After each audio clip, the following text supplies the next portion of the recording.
There's been a small change in the seating arrangement as it sits here. This was probably one of the hardest decisions I've had to make since being mayor. There are so many qualified people who could serve as the mayor pro tem of our city.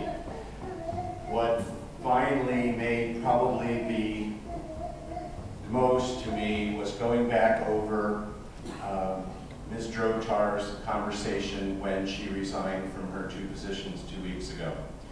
And what she said was that she knew she was term limited and that she wanted to give someone else a chance to serve in that capacity. And as I sat trying to determine how I was going to make this choice, I thought about her words and said, I have a way to make it so that at least 2 people will be able to serve during my time as mayor.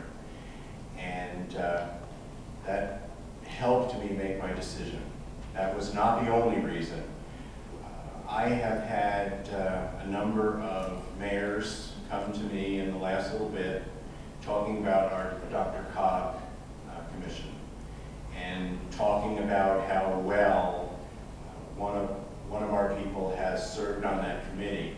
And what's important to know about DRCOG is as you go around the table, there are nothing but mayors at that table, with the exception of Commerce City. And prior to me being the mayor, there was not a mayor sitting on that committee.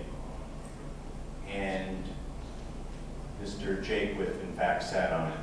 But the mayors were all quite respectful of him and said that he had always stood up for our city and he did as well a job as anyone they had ever seen. So with that, I went to Mr. Jakewith and asked him if he would be willing, and which he did accept graciously. And so Mr. Jakewith will be serving as the mayor pro tem through the rest of his term,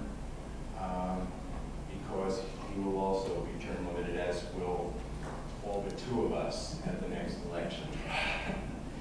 So I want to thank the candidates who were interested in the position and know that any one of the other 7 people could have done this job. But Mr. Jakewith, thank you very much for accepting and for taking this position. And if I could get a small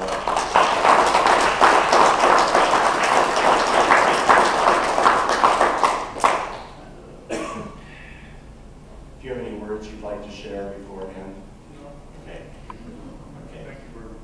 Okay. Okay, the first item on